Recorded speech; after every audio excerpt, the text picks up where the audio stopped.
de julho de 2025. Boa tarde a você que nos acompanha nos canais do ICL, na Pop TV do Rio Grande do Sul e no canal A Voz Trabalhadora. Sejam bem-vindos também os ouvintes da Web Rádio São João, diretamente de Quixadá, no interior do Ceará, nosso querido e amado Ceará.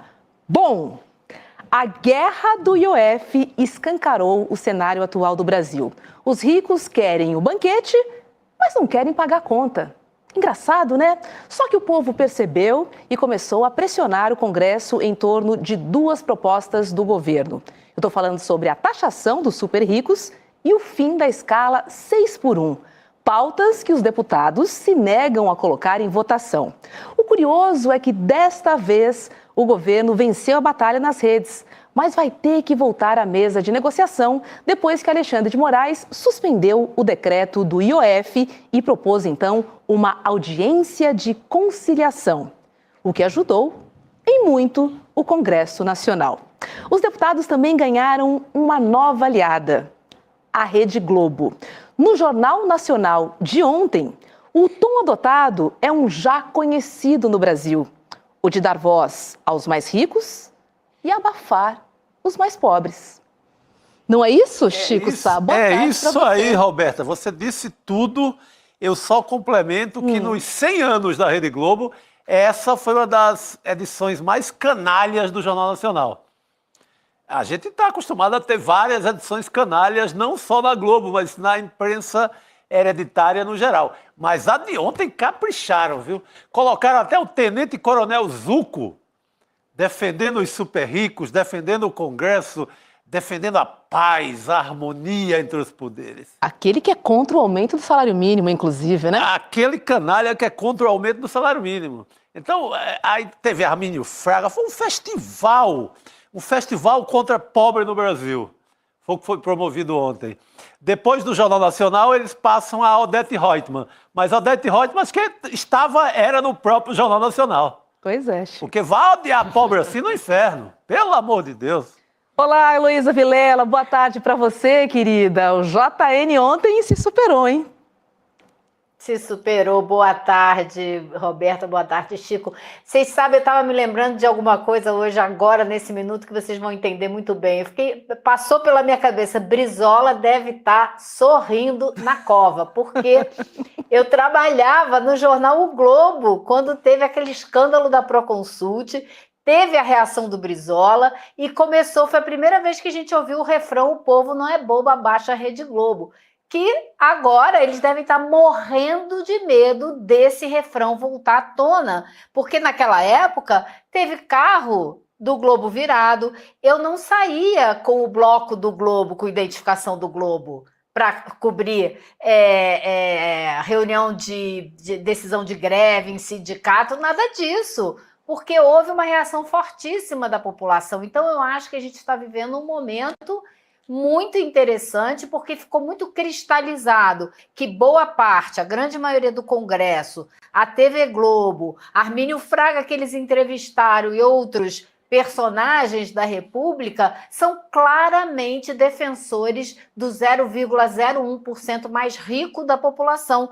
E todos nós, o restante, está do outro lado da equação. Então, acho que isso nunca, assim, há muito tempo não ficava tão claro. Eu acho que isso é importantíssimo ficar muito claro. E a TV Globo fez essa matéria, assim, tão nojenta, desculpa o termo, mas tão nojenta. E a reação popular foi tão forte que eles sentiram o golpe, eles tiraram a matéria do ar, gente. Eles proibiram que essa matéria continue sendo exibida. Ah, é? De tão impactante eu não sabia.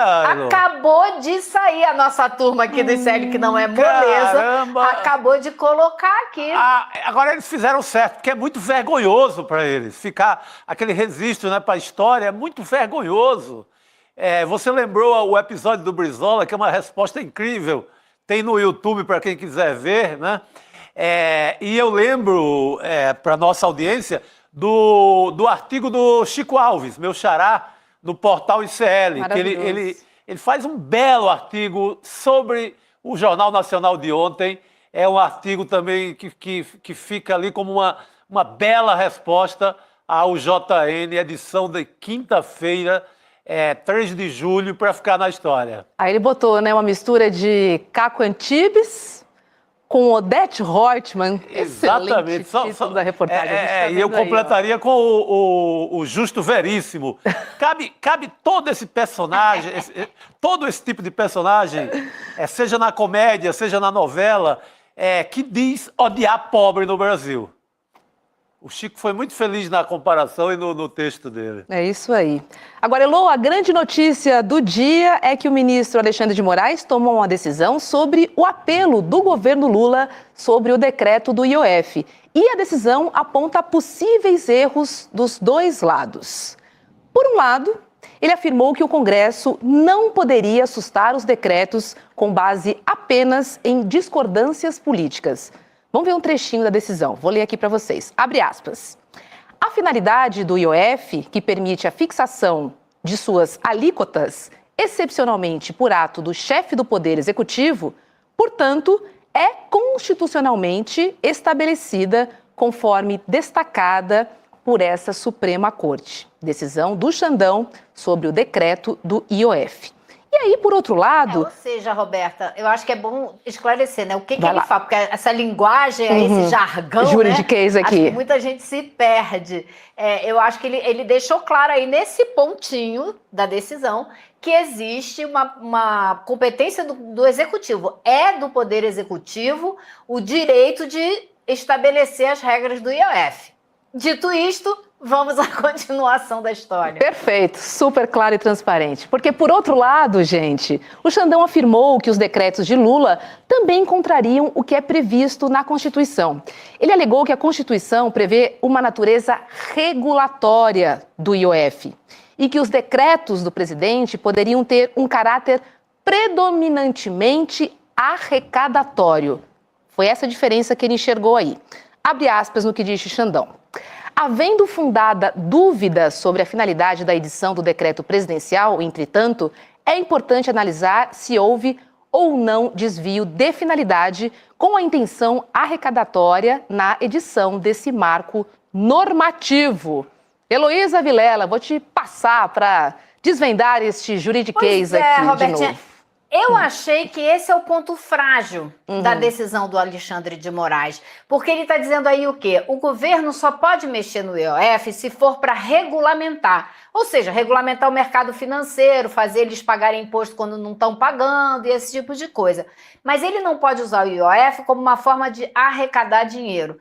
Porém, é óbvio, como disse hoje o ministro Haddad, toda vez que você mexe numa ferramenta reguladora, que é um imposto, porque o IOF é um imposto, evidentemente que isso vai provocar uma mudança arrecadatória. Se o governo vai mexer no IOF e aumentar a taxa, claro que ele vai arrecadar mais. Se vai baixar, claro que vai arrecadar menos. Então não tem como você mexer no IOF e não impactar a arrecadação para cima ou para baixo. Então eu achei esse ponto aí muito frágil da decisão do ministro, que, aliás, diga-se de passagem, eu acho que foi a decisão que não decidiu absolutamente nada.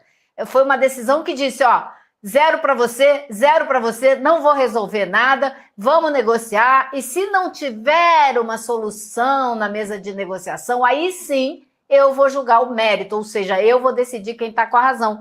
Por quê? Se o governo recorreu ao STF, pedindo a ele para decidir se o Congresso usurpou poderes do Executivo, e partidos do Congresso entraram no STF pedindo para o STF decidir se foi o presidente da República que usurpou poderes do Legislativo, ou seja, A diz que B tomou seus poderes, B diz que A tomou seus poderes. E o STF não decide nem para um nem para outro? Então ele não estabeleceu as regras. Ele não disse quem tem a competência. E isso é muito ruim. Então, eu acho que essa decisão do Moraes, e acho que eu já me estendi demais, né? Disparei a Não, vamos embora, tá bom. Mas eu acho que essa decisão do Moraes, ela tem duas leituras, que é uma leitura técnica, né, da justiça, e uma leitura política. Então, a leitura técnica, ele não decidiu nada. Isso é péssimo para o presidencialismo, porque ele não delimitou as regras até onde o Congresso pode ir, até onde o Executivo pode ir. Isso é muito ruim para o sistema presidencialista. Politicamente, acho que ele deixou o presidente Lula na situação que ele mais queria, de sentar agora e ter um papel de negociador, de sentar para negociar através, claro, dos seus representantes, negociar com o Congresso, de extensionar a situação, porque foi uma derrota também para todo mundo, porque todo mundo teve que recuar, ninguém saiu vitorioso, então baixa a fervura, faz com que todo mundo agora tenha a obrigação de sentar para negociar. Mas eu acho que tem esse outro aspecto jurídico da definição dos poderes da República que é bastante negativo. Ele deu um jeitinho político, mas jurídico não deu. Foi mais ou menos isso, né? É isso, Roberta. Jeitinho político. Para o Xandão mesmo, foi excelente. Ele firma agora a imagem dele. Ele antes era o ditadorzão, né, o todo-poderoso da justiça, para a extrema-direita e para a direita. Agora ele se coloca como o conciliador. Olha como eu não sou tão violento, eu sou conciliador. Eu acho que aí ele engaveta de vez a anistia do Bolsonaro, porque estava na mão do Hugo Mota, estava rascunhando com a direita uma anistia ali meio envergonhada, mas estava rascunhando. Com esse gesto, eu acho que ele elimina de vez qualquer ideia de anistia, porque ele deixa de ser o malvadão e ele passa a ser o conciliador. Para o Lula, assim, o governo continua sem saber onde tirar o dinheiro para cobrir o rombo deixado pelo Congresso, por não permitir um novo IOF, né? Mas não fica sangrando em praça pública como era a intenção do Congresso. Eles queriam colocar votação em cima de votação e deixar, como diz o Ciro Nogueira, o governo sangrando. O Xandão também paralisa isso. Bota todo mundo na mesa de negociação. Agora, do ponto de vista jurídico, é a primeira vez na vida, olha que eu sou velho e acompanho o governo desde Sarney para cá, todo e qualquer presidente mudou o IOF. Todo. Fernando Henrique, Itamar, Dilma, Temer, Bolsonaro. Que dobrou. Bolsonaro. Todo mundo mexeu no IOF. Todo mundo. É a primeira vez que um ministro do STF vem e diz que não pode mexer mais. Não está julgado o mérito, porque, no caso, pode até ir para o plenário todo, para o pleno do STF, se não der em nada o acordão do próximo dia 15, mas é a primeira vez que se diz que um presidente não tem poder para mexer no IOF. Pela primeira vez, é uma decisão inédita nesse sentido. É por isso que eu disse que é muito ruim, né, Chico? Porque abre um precedente horroroso. Ele fez um contorcionismo jurídico ali, porque ele diz que é prerrogativa do executivo, mas dependendo da intenção. Depende quem vai julgar a intenção do executivo, se foi para arrecadar ou se foi para regulamentar. Então, assim, nesse ponto eu acho que foi fraco desastrosa. É fraco esse ponto juridicamente. Na verdade, ele queria exercer o poder dele, colocar todo mundo na mesa e passar como um grande conciliador nacional. E ele vai colocar a turma no dia 15 e vamos ver o que é que dá, né? Agora, olha só, gente, em conversa... Agora... Vai lá, Elô. Não, diga, eu acho que você vai falar de uma coisa que eu ia mencionar. Eu quero trazer as aspas do Haddad. Você já trouxe um trechinho aqui, eu queria trazer a conversa que ele teve com os jornalistas, porque ele alegou, né, que o decreto coíbe a sonegação, o que teria como consequência um aumento da arrecadação, mas sem elevação da carga tributária. Vou abrir aspas aqui no que disse o ministro da Fazenda. Todo combate à sonegação tem impacto arrecadatório. Agora, o que nós vamos demonstrar é que não houve um aumento linear do IOF. Nós corrigimos o que nos parecia equivocado do ponto de vista de sonegação. Então, as pessoas que estavam usando as operações financeiras de maneira indevida foram bloqueadas pelo decreto. Então, só para complementar aqui a fala do ministro da Fazenda, Elô. Então, você veja que ele destacou um ponto sem dar os detalhes, né? Mas, realmente, a maneira como o decreto do governo, ele não mexe no IOF de uma forma linear para todas as diferentes aplicações do IOF. Por exemplo, para investidores, ou seja, ricos, o aumento do IOF era de 0,38 para 3,5. É um aumento de quase 10 vezes. Então, fica bem claro em que setor que ele está mexendo, e por isso que ele falou que era para evitar sonegação, porque esse pessoal não está pagando esse imposto, está pagando pouquíssimo. Então, por isso que ele diz que estava cercando os sonegadores de várias maneiras nos últimos anos, né, desde que começou o governo. Então, eu acho que isso aí fica bem claro onde que ele estava mexendo, e por isso que ele está falando. Agora, é uma medida de regulamentação? Vai aumentar a arrecadação? Claro que vai se passar, né? Agora, a gente também não deve se esquecer que essa semana o Alexandre de Moraes estava em Portugal, onde estava o Hugo Mota, e onde isso tudo foi conversado. Quer dizer, a gente teve a República toda reunida lá em Lisboa, Portugal, tratando dos assuntos nacionais, que é uma loucura absoluta. E a gente viu um movimento, eu não sei se eu estou, né, vendo coisas, mas o que a gente viu acontecer? Ao mesmo tempo que teve uma reunião do Alexandre de Moraes com o Hugo Mota lá em Lisboa, em seguida teve um movimento aqui de partidos da direita que se reuniram para ir ao STF reclamar da derrubada, né, da medida do governo que derrubou o que o Congresso tinha feito. Então eles foram lá dizer, não, o que a gente fez é legítimo, é constitucional. Da mesma maneira que o governo tinha ido ao STF dizer, o que a gente fez aqui é legítimo, é constitucional. E aí o Xandão ficou com essas duas coisas semelhantes, porém opostas, na mão. Coincidência que isso tudo aconteceu mais ou menos ao mesmo tempo? Acho que não, né? Acho que não. O que você acha, Chico? Não, e o mais louco é isso decidido na corte, né? Aquela vontade do Brasil de ser colônia de novo, quase, né? Vamos decidir tudo em Portugal. É um desejo inconsciente de voltar a ser colônia. Vamos decidir tudo no Fórum de Lisboa. Meu Deus do céu. Com a gente pagando as passagens, o que é mais louco. Então é um cheiro, uma vontade de ser colonizado outra vez que, meu Deus do céu, não dá. Agora, gente... Por que eles fazem isso lá, Chico? Eles vão para lá fazer essas reuniões todas, essas discussões todas, porque o escrutínio da imprensa lá é muito menor. Sim. Entendeu? Aqui não, teria milhentos jornalistas em volta, catando as informações e vasculhando e descobrindo. Lá não, eles se sentem mais protegidos. Já foi o tempo em que a coroa fugia para o Brasil, né? Agora inverteu a ordem, né? Que loucura. Exatamente, eles preferem decidir lá. Lá é mais fácil promover um jantar ali, com aquele vinho... Não é que a gente não sabe nem não tem nem ideia, né, dos centavos do preço e fazer esses acordões, né?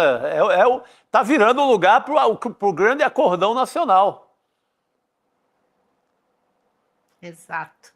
Olha, gente, o presidente da Câmara, o Hugo Mota, ele reagiu de maneira discreta à decisão de Alexandre de Moraes. Vamos ver o que ele escreveu nas redes sociais, porque ele também está em Portugal, né?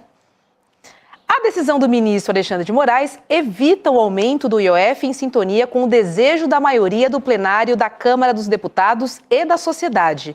Continuamos abertos ao diálogo institucional, com respeito e serenidade, sempre em busca do equilíbrio das contas públicas e do crescimento sustentável da economia, Heloísa Vilela. Um tom republicano aqui, Olha, né? Roberta, bonito. Como foi também o discurso dele de posse, falando de Ulisses Guimarães e da democracia, né? Na hora do vamos ver, a coisa muda de figura. Mas ele deu uma entrevista também à CNN. E o Hugo Mota, a gente tem que lembrar, né? Ele é a figura que está mais pagando pato por essas decisões, porque os ataques a ele nas mídias sociais, né, têm sido muito intensos. E ele está dando sinais de ter sentido muito mesmo o golpe. Acionou muita gente aí para defendê-lo. Mas o Hugo Mota, numa entrevista que ele deu hoje à CNN, ele também falou duas outras coisas. A gente que tem são essa arte importantes. aí, Elô. Vamos ver juntas. Então vamos lá. Vamos, o que ele disse? A avaliação de uma conciliação é positiva. O Congresso foi sim contra o aumento de impostos e agora a nossa saída é construir uma saída no diálogo. Não existe essa coisa de nós contra eles. Sempre fomos parceiros e isso não representa um rompimento com o governo. Sobre propostas, temos sim a revisão de isenções fiscais. Isto não é sustentável, dar esses benefícios sem pensar na eficiência. Outro ponto a ser debatido é o tamanho desses benefícios, Heloísa Vilela. E ele foi um pouquinho adiante, ele jogou as emendas nesse pacote aí também. Ele vai diminuir as também emendas? As emendas podem ser cortadas, assim, pra você ver o tamanho do golpe que ele sentiu, né? Sim. Porque agora todo mundo reclamando dos abusos do Congresso. Para admitir que vai mexer até nas emendas, eu duvido ainda, mas para admitir isso é sinal que sentiu bastante. Aliás, é uma semana muito interessante, né? Mesmo com essa brochada na decisão do Xandão, que vai ali, não vai, fica ali um vernizinho, né? Vai para o 0-0, mas é uma semana muito interessante, né? Semana que o Brasil discutiu como nunca taxação a super rico. Fazia séculos que não se colocava isso na roda. Não é? Essa discussão foi muito importante, uma discussão que tira a Rede Globo do conforto deles e faz com que eles fabriquem um verdadeiro panfleto a favor dos ricos, a favor dos bancos, a favor dos bilionários, numa quinta-feira à noite. Então, chacoalhou a forma como a esquerda foi para as redes sociais e cobrou, deu uma assanhada como a gente não via há muito tempo. Então, há um saldo muito importante de mobilização, que eu espero que isso seja confirmado na rua, no dia 10. Dia 10, é muito importante. O que se assanhou agora, que vire um mar na Paulista no dia 10. É importantíssimo. Acho que o Rio também, a turma da luta contra o 6x1, contra o regime de trabalhar 6 dias e só descansar 1, também vai fazer manifestação no Rio no mesmo dia 10, mais focada no 6x1. Então, é uma semana muito importante, assim, que deixa uma história que pode render em mobilização como a gente não via há muito tempo. Tomara que não esfrie o clima como o Xandão tentou esfriar agora com a decisão dele.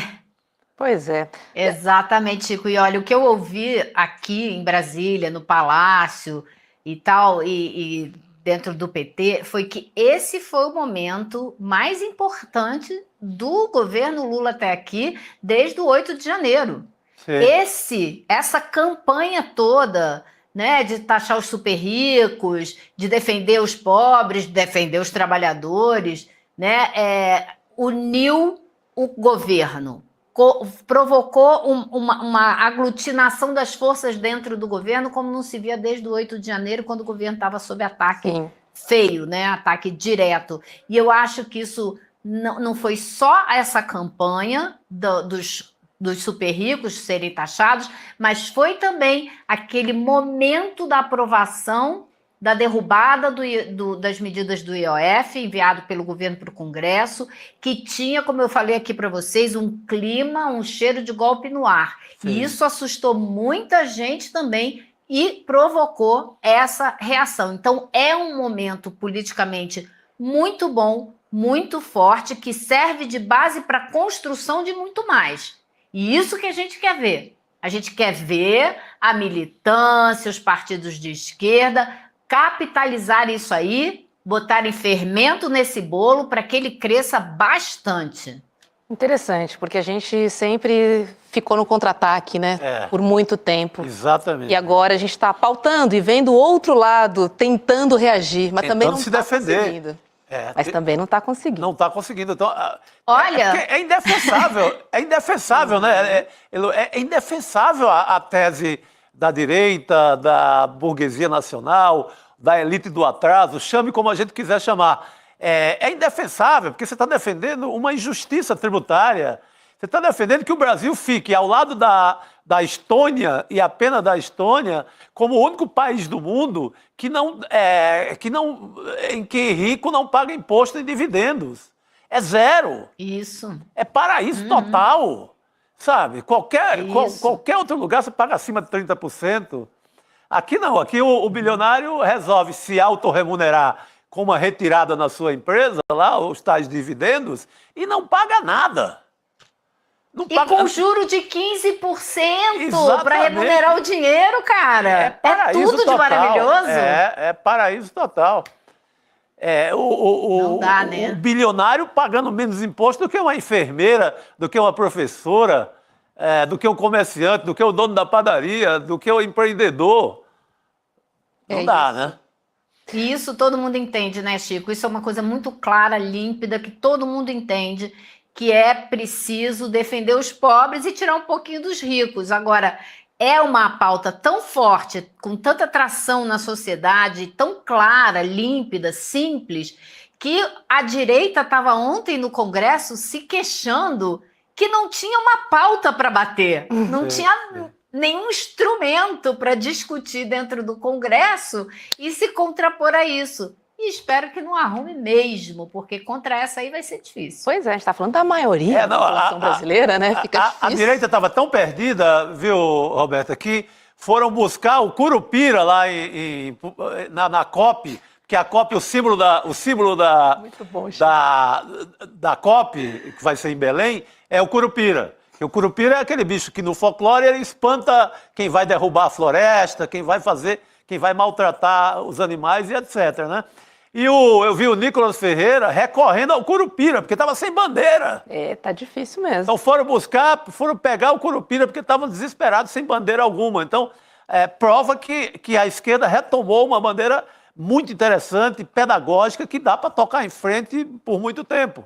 Até porque eles não estão acostumados a ficar na retranca, né? Então, temos aí uma nova etapa, um novo capítulo aí. E tomara, Agora, de vou fato, dizer que pra se vocês uma materialize coisa, no hein? dia 10. Vai lá, Elô. Isso, agora eu vou dizer para vocês uma coisa. Não esperem do governo Lula, não é ducha de água fria isso não, é toque de real.